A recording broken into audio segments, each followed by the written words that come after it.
Hello friends, welcome back. நான் உங்கள் நண்பன்யாஸ். So ரொம்ப நாள் ஆச்சு வீடியோ கிரியேட் பண்ணி. கிட்டத்தட்ட 30-40 நாளைக்கு மேலே ஆகுது. என்னால் எந்த வீடியோவும் கிரியேட் பண்ண முடியறதில்ல. ஸோ ஏன்னா அது நான் வேற ஒரு மெத்தட்லையும் நான் ஏற்கனவே சொன்ன மாதிரி நான் உங்களுக்கு எந்த ஒரு வீடியோ கிரியேட் பண்ணாலும் அதில் என்னோட பர்சனல் எக்ஸ்பீரியன்ஸ் என்னோட ரிசல்ட் ஷேர் பண்ணி நான் வீடியோஸ் கிரியேட் பண்ணேன்னா அது உங்களுக்கு கொஞ்சம் பலனுள்ளதாக இருக்கும். ஏன்னா இந்த மெத்தட்ஸோட வீடியோ நான் சும்மா ஒரு இடத்துல இருந்து பார்த்துட்டு ரீட் பண்ணிட்டு உங்கள்கிட்ட நிறைய வீடியோஸ் கிரியேட் பண்ணல. இந்த மாதிரி நான் நிறைய சேனல்ஸ் இந்த மாதிரி வீடியோஸ் பார்த்துருக்கேன். அவங்க என்னென்ன வேற இடத்துல இருந்து ஒரு வீடியோ பார்க்குறாங்க, அதை கொண்டு உங்கள்கிட்ட அப்படியே சொல்லிடுறாங்க. அவங்களோட பர்சனல் எக்ஸ்பீரியன்ஸ் அதில் ஒன்றுமே கிடையாது. அதில் அவங்க என்னென்ன பண்ணல, அதில் அவங்களோட இன்புட்ஸ் என்ன எதுவுமே சொல்றது இல்லை. சும்மா வேற இடத்துல இருந்து ஒரு பிளாக் போஸ்ட்டோ இல்லை வேற ஏதோ ஒரு வீடியோ பார்த்துட்டு அதை அப்படியே கொண்டு உங்கள்கிட்ட கிரியேட் பண்ணி இந்த மாதிரி மெத்தட்ஸ்லாம் இருக்கும் ஆன்லைன் லேர்ன் பண்ணுறதுன்னு சொல்லிடுறாங்க.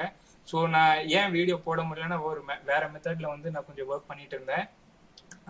ஸோ அதோட ரிசல்ட்ஸ் வர ஆரம்பிச்சதுக்கப்புறம் கண்டிப்பாக அந்த மெத்தட்ஸ் பற்றி நான் உங்களுக்கு காட்டுறேன். என்ன மாதிரி மெத்தட்னு அது என்ன நீங்கள் பண்ணலாம். அதில் ஒரே ஒரு நல்ல விஷயம் என்னன்னா உங்களுக்கு அப்ரூவல் எந்த விஷயமும் பிரச்சனை இருக்காது. ஏன்னா மர்ஜ் பை அமேசான் நிறைய பேர் சொல்லியிருக்கீங்க, ப்ரோ எனக்கு அப்ரூவ் ஆகலை, வேற மெத்தட் சொல்லுங்கன்னு. ஸோ இந்த அடுத்த மெத்தட் நான் என்னோட ரிசல்ட் இன்னி அதில் வரல. ஏன்னா இப்போதான் நான் கிட்டத்தட்ட அது ஃபுல்லாக பழகி என்ன ஏது மெத்தட் கொஞ்சம் ரிசர்ச்லாம் பண்ணி இப்போதான் கொஞ்சம் ஸ்டார்ட் பண்ணியிருக்கேன் நான் அந்த மெத்தட்ஸ் எல்லாம். ஸோ அதில் எனக்கு இன்கம் ஆரம்பிச்சோன்னா நான் அந்த என்ன மெத்தடு என்ன மாதிரி பண்ணலாங்கிறது நான் உங்கள்கிட்ட சொல்கிறேன். ஏன்னா 4-5 மெத்தட்ஸு இப்போவே நான் ஷேர் பண்ணிவிட்டு உங்களை கன்ஃபியூஸ் பண்ண விரும்பலை. ஸோ அடுத்த மெத்தடுக்கு நீங்கள் அப்ரூவல் எந்த பிரச்சனையும் இருக்காது. உங்களுக்கு ஒரு அக்கௌண்ட் இருந்தால் போதும், அந்த அப்ரூவல் அவங்களுக்கு தேவைப்படாது. ஸோ அந்த மெத்தடு நீங்கள் கண்டிப்பாக ஃபாலோ பண்ணலாம். அப்புறம் இன்னொரு விஷயம் இந்த சேனலுக்கு நீங்கள் புதுசாக இருந்தீங்கன்னா சப்ஸ்கிரைப் பண்ணுங்கள். என்னோட ஜேர்னி நான் என்னோட ஃபேஸ்புக் குரூப்லையும் நான் ஷேர் பண்ணிட்டு இருக்கேன். ஸோ அதை நீங்கள் ஜாயின் பண்ணலன்னா லிங்க் கீழே டிஸ்கிரிப்ஷனில் இருக்குது, நீங்கள் கிளிக் பண்ணி ஜாயின் பண்ணிக்கலாம். ஸோ இன்னொரு விஷயம் நீங்கள் கேட்கல, ஏன்டா இவன் மாதம் இன்கம் ரிப்போர்ட் ஜென்ரேட் பண்ணுறான், சாரி இன்கம் ரிப்போர்ட்டை பற்றி ஒரு வீடியோ கிரியேட் பண்ணுறான், இவன் என்ன ஷோ ஆஃப் பண்ணுறான்னா அந்த மாதிரிலாம் நீங்கள் நினைக்கிறேன் நிறைய பேர். கண்டிப்பாக நீங்கள் நினச்சா அது உங்கள் தப்பு. ஏன்னா நான் ஏன் இந்த மாதிரி வீடியோஸ் கிரியேட் பண்ணுறேன்னா எனக்கு இந்த மாதிரி வீடியோஸ்னால தான் ரிசல்ட் இந்த அளவுக்கு கிடைச்சிருக்கு நான் நம்புறேன். ஏன்னா மற்றவங்களோட சக்ஸஸை பார்த்து நம்ம பொறாமப்படுறதுல ஒரு பிரயோஜனமும் கிடையாது. இப்போ ஒருத்தர் உங்கள்கிட்ட ஒரு விஷயத்த சொல்றாருன்னா அது நல்ல விஷயமா இருந்தால் நீங்கள் எடுத்துக்கலாம், தப்பான விஷயம் இருந்தால் அது இல்லைன்னு சொல்லி நீங்கள் ஒதுக்கிக்கலாம். ஸோ அதே மாதிரி தான் நான் நிறைய சேனல்ஸ் ஃபாலோ பண்ணியிருக்கேன். மோஸ்ட்டாக நான் ஃபாலோ பண்ணுற வீடியோஸ் பார்த்தீங்கன்னா இன்கம் ரிப்போர்ட் இருக்கும். அவங்க எந்த அளவுக்கு கன்சிஸ்டன்ட், ஏன்னா எந்த ஒரு நீங்கள் ஒரு யூடியூப் சேனலாக இருக்கட்டும், எந்த ஒரு மெத்தடாக இருக்கட்டும், அது க்ரோத் என்னன்னு பார்த்தீங்கன்னா கண்டிப்பாக கிராஜுவலாக தான் இருக்கும். இனிஷியலாக ஒரு 2, 3, 4, 5, 6 மாதம் ஒன்றுமே இருக்காது. நீங்கள் தமிழ் சேனல்ஸே நிறையா பார்க்கலாம். ஸோ எக்ஸாம்பிளுக்கு பார்த்தீங்கன்னா மதன் கௌரியோட சேனலு, அப்புறம் ரீசெண்டாக இந்த ஃபுட் சேனல் இர்ஃபானோட ஒரு ஃபுட் சேனல் இருந்தது. அவங்க க்ரோத்தில் பார்த்தீங்கன்னா கண்டிப்பாக அவங்களோட ஹார்ட் ஒர்க் அவ்வளோ இருக்குது அந்த சேனலுக்குலாம் பின்னாடி. ஸோ அதனால தான் அவங்க முன்னாடி போட்ட எஃபர்ட்டும் அவங்களுக்கு இன்னைக்கு ரிசல்ட் கொடுத்துட்டு இருக்கு. ஏன்னா அந்த எஃபர்ட்டுக்கு கண்டிப்பாக பலன் கிடைக்கும். அதனால தான் நான் இந்த மாதிரி இன்கம் ரிப்போர்ட்ஸ் வீடியோஸ் கிரியேட் பண்ணுறேன். ஸோ இது ஒரு சின்ன மோட்டிவேஷன் தான். கண்டிப்பாக இந்த மாதிரி நிறைய சேனலோட வீடியோஸ் பார்த்துட்டு இன்கம் ரிப்போர்ட் பார்த்துட்டு நான் இன்ஸ்பயர் ஆயிருக்கேன்.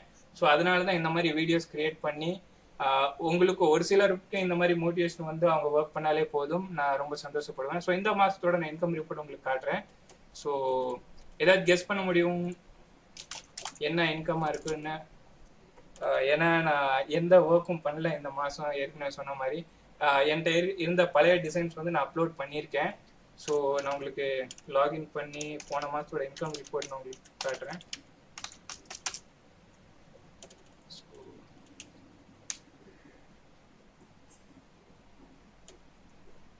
ஸோ இது கண்டிப்பாக ஸோ இன்னைக்கோட சேல் பாருங்கள். இன்னைக்கு $36, 11 யூனிட், அதில் ஒன்று ரிட்டர்ன் ஆயிருக்கு. ஸோ பார்த்தீங்கன்னா மொத்தம் 10 சேல் இன்னைக்கு. ஸோ இது எனக்கு நீங்கள் லாஸ்ட் இயரோட இந்த டேட் பார்த்து இந்த வருஷத்தோட இந்த டேட்ஸ் பார்த்தீங்கன்னா கண்டிப்பாக ரிசல்ட்ஸ் வேறையா இருக்கும். ஏன்னா நான் உங்களுக்கு லாஸ்ட் மந்தோட ரிசல்ட்டும் காட்டுறேன். இந்த நேரத்து அதாவது செப்டம்பர் மாதம் இல்லை அக்டோபர் மாதம் எனக்கு சேல்ஸ் இந்த மாதிரி இருந்துச்சு, ஒன்றுமே இல்லை. போன வருஷத்தில் பார்த்தீங்கன்னா நான் மாதத்துக்கு ஒரு 20-30 சேல் பண்ணிட்டு இருந்தேன். ஸோ இன்னைக்கு பார்த்தீங்கன்னா ஸோ இந்த மாதம் பாருங்க நான் 85 சேல் பண்ணியிருக்கேன். கிட்டத்தட்ட $300, அதாவது 21,000 ரூபாய் இது வரைக்கும் ஜென்ரேட் ஆயிருக்கு. ஸோ இதுதான் நான் சொல்கிறேன், கன்சிஸ்டன்ஸ்னா கண்டிப்பாக உங்களுக்கு ரிசல்ட்ஸ் கிடைக்கும். ஸோ இந்த மாதத்தோட நான் உங்கள்கிட்ட அனாலிட்டிக்ஸோட ரிப்போர்ட் காட்டுறேன். இது என்னன்னு பார்த்தீங்கன்னா பிரிட்டி மச் ப்ரோங்கிறது ஒரு குரோம் எக்ஸ்டென்ஷன். இது மூலமா உங்களுக்கு வந்து டெய்லி சேல்ஸ் ரிப்போர்ட், இது ப்ரீமியமும் நீங்க யூஸ் பண்ணலாம். ஃப்ரீயா உங்களுக்கு வந்து குரோம் எக்ஸ்டென்ஷன், நீங்க வந்து குரோம் ப்ரௌசர் நீங்க சும்மா pretty much எக்ஸ்டென்ஷன் சர்ச் பண்ணி இது உங்களோட ப்ரௌசர்ல நீங்க ஆட் பண்ணிக்கலாம். ஸோ இது ஆல்ரெடி எனக்கு ஆட் ஆயிருக்கு. இது ஃப்ரீ தான். இது உங்களுக்கு மற்ற என்னென்ன யூனிட் சேல் ஆச்சு, என்னென்ன கலர் சோல்ட் ஆச்சு, அந்த மாதிரி டீட்டெயிலாக வந்து, ஏன்னா மர்ஜ் பை அமேசான் அந்த டீட்டெயில் உங்களுக்கு கொடுக்காது. அதனால நீங்க இந்த அனாலிட்டிக்ஸ் ரிப்போர்ட் அதெல்லாம் உங்களுக்கு டே பை டே என்னென்ன யூனிட் சேல் ஆச்சு அந்த மாதிரி தேவைப்படுதுன்னா நீங்க ப்ரீமியம் ப்ரோ யூஸ் பண்ணலாம். இதுல அது உங்களுக்கு தேவைப்படாது, நீங்க ஃப்ரீயாகவும் யூஸ் பண்ணிக்கலாம். நான் எனக்கு வந்து 500 சேல்ஸுக்கு மேல உங்களுக்கு ஆச்சுன்னா இது ரொம்ப யூஸ்ஃபுல்லா இருக்கும். உங்களுக்கு என்னென்ன கலர்ஸ் நல்லா சேல் ஆகுது, என்ன ஷர்ட்ஸ் வந்து நல்லா சேல் ஆயிருக்குன்னு உங்களுக்கு தெரியும். ஸோ இது நான் உங்களுக்கு இந்த மாசம் இல்லை, சாரி, ப்ரீவியஸ் மந்த் வந்து உங்களுக்கு சேல்ஸோட இன்கம் காட்டுறேன் நான். ஸோ இது பார்த்தீங்கன்னா போன மாதம் அனாலிட்டிக்ஸ் இது. ஸோ இது பாருங்க, 1ஆம் தேதி 10 யூனிட் சோல்ட் ஆச்சு, அதுக்கப்புறம் 3. ஸோ இது வந்து எனக்கு போன மாசம்ல பார்த்தீங்கன்னா, போன வருஷம் இதே மாதம் பார்த்தீங்கன்னா ஒன்றுமே கிடையாது சேல்ஸ் எல்லாம். டெய்லி வந்து ஒன்று இல்லை ஒன்றுமே இருக்காது, அந்த மாதிரி நடந்துட்டு இருந்துச்சு. ஸோ கன்சிஸ்டன்ட், அதாவது இப்போ வந்து 800 டிசைன்ஸ் அப்லோட் பண்ணியிருக்கேன். 1000 டிசைன்ஸ் வரைக்கும் நான் அப்லோட் பண்ணல. அது கண்டிப்பாக வந்து அடுத்த மாதம் வந்து எனக்கு 2000 டியருக்கு அப்கிரேட் ஆகும் இந்த அக்கௌண்ட்டு நம்புறேன். ஸோ இது பார்த்தீங்கன்னா ஓவராலாக வந்து 31 நாள் 151 யூனிட்ஸ் சோல்ட் ஆயிருக்கு போன மாதம் மட்டும். ஸோ இது என்னோட இன்னொரு ரெக்கார்ட் மந்த்து. ஏன்னா இதுக்கு முன்னாடி வந்து நான் 150 யூனிட் சேல் பண்ணதில்லை. இதுக்கு முன்னாடி இருக்கிற மந்த் தான் வந்து previous month. So sorry, okay. So இது ப்ரீவியஸ் மந்த் ஓகே, ஆகஸ்டோட இன்கம் ரிப்போர்ட் இது. ஆகஸ்ட் மந்த் என்னோட பெஸ்ட் மந்த் இது. 151 யூனிட் சோல்ட் ஆயிருக்கு. நீங்க இன்கம் எவ்வளவு வந்திருக்கு பாத்தீங்கன்னா இதுல $586 வந்து ஜென்ரேட் ஆயிருக்கு. இதே நீங்க ஐஎன்ஆர்ல போட்டீங்கன்னா ஸோ கிட்டத்தட்ட 41,800 ரூபாய் இந்த ஒரு அக்கௌண்ட்ல ஒரு மாசத்துல. அதாவது கிட்டத்தட்ட நான் ஒர்க் பண்ணதெல்லாம் முன்னாடி ஒர்க் பண்ணியிருக்கேன். ஸோ அதோட ரிசல்ட்ஸ் எல்லாம் வந்து இப்போ எனக்கு கிடைச்சிட்டு இருக்கு.